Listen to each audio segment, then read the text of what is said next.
महिलाओं की पवित्र तपोभूमि परमहंसी गंगा आश्रम में मां भगवती राजराजेश्वरी त्रिपुर सुंदरी माता का 9 दिवसीय भव्य श्रृंगार उत्सव धूमधाम से मनाया जा रहा है। यहाँ पर प्रतिदिन माता को अलग अलग स्वरूपों में श्रृंगारित कर भक्तों को दर्शन दिए जा रहे हैं। ब्रह्मानंद जगत गुरु शंकराचार्य स्वामी स्वरूपानंद सरस्वती जी महाराज की तपोभूमि परमहंसी गंगा आश्रम में मां त्रिपुर सुंदरी का यह श्रृंगार उत्सव श्रद्धा और भक्ति का अद्वितीय संगम बन गया है। माता का फूलों से श्रृंगार, भक्तों की भीड़। पहले दिन मां का श्रृंगार फूलों से किया गया। यह श्रृंगार संदेश देता है कि जीवन में सादगी और पवित्रता का महत्व कितना अनमोल है। फूलों की खुशबू ने मानो आशीर्वाद बनकर भक्तों को अभिभूत कर दिया।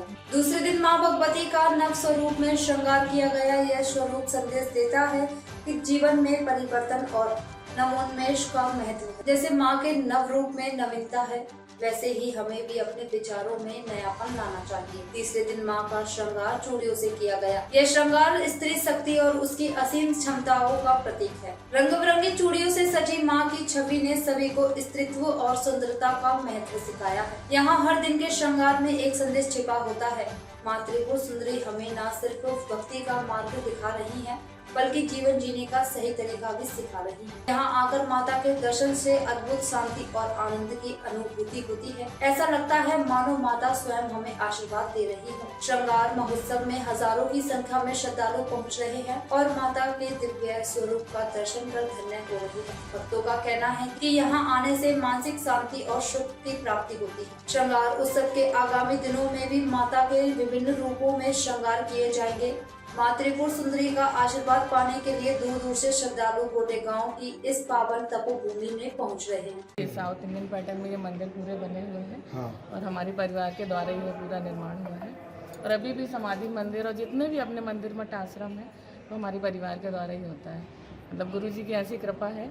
और अपना जो समाधि मंदिर बना है वो 100वें नंबर का है। और पहले नंबर से पापा जी ने चालू किया था। 100वें नंबर पे गुरु जी 100 ईयर के होके गए हैं, ब्रह्मलीन हुए हैं। और 100वां मंदिर गुरु जी का समाधि मंदिर ही था, जो अभी मेरे हस्बैंड के द्वारा बनाया गया। माता राजराजेश्वरी के दरबार में कब से लगातार यहाँ पे आ रहे हैं। माना जाता है कि बड़ी अलौकिक प्रतिमा जो है और यहाँ पे जो मांगो मनोकामना पूरी है। सर्वप्रथम नवरात्रि सभी देशवासियों को शुभकामनाएं। माँ राजराजेश्वरी जी जब से विराजमान हो तब से हमने बहुत संभाली है, जिसे हम अनंत युगों तक भी अगर वर्णन करना चाहें तो नहीं कर सकते। ये हमारी भगवती हमारे हर एक इच्छाओं को संपूर्ण तरीके से पूर्ति करती है। इनका स्वरूप अनेक प्रकार से अतीत है। महिलाओं के लिए खास आराधना त्रिपुर सुंदरी की शंकराचार्य महाराज ने बताई थी, क्या खासियत है?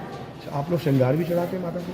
जी, हम लोग अपने सौभाग्य के लिए, अपने पति के लिए, मैया ने कहा है कि सौंदर्य का जो श्रृंगार हम लोग चढ़ाते हैं उससे पति की आयु लंबी हो और हमें सौंदर्य का स्वरूप मिले। इसलिए भगवती ने इस बात शंकराचार्य जी ने बताया था कि भगवती को चढ़ाने से इसे संपूर्ण फल हम लोगों को मनोरथ की प्राप्ति होती है। ऐसे ही बहुत सी और कभी सब्जी से जैसे शाकंभरी जयंती पड़ती है और ऐसे ही बीच बीच में बहुत से श्रृंगार होते हैं और वही प्रेरणा करती हैं। कल चूड़ी से श्रृंगार है नहीं, और वैभव के लिए भी बड़ी बात। धन और वैभव की तो ये अधिष्ठात्री देवी ही है। इनकी कृपा से ही आदमी के पास में भोगश्च मोक्षस्थ करस्त ये दोनों हाथों से देने वाली है। एक हाथ से भोग दे रही हैं और एक हाथ से मोक्ष दे रही हैं। इसलिए इनकी आराधना करने से आदमी को स्थान है उसमें भगवती वास करती हैं। वो अपनी जो सखियाँ हैं सेना के साथ में, भगवती 10 महाविद्याओं में षोडशी हैं और उनकी सेना है 64 योगिनी। और ये जो नित्य भगवती आप देख रहे हैं, ये मध्य प्रदेश में एकमात्र ऐसा स्थान है जहाँ पर आपको ये एक ही साथ सब चीज़ें उपलब्ध होंगी।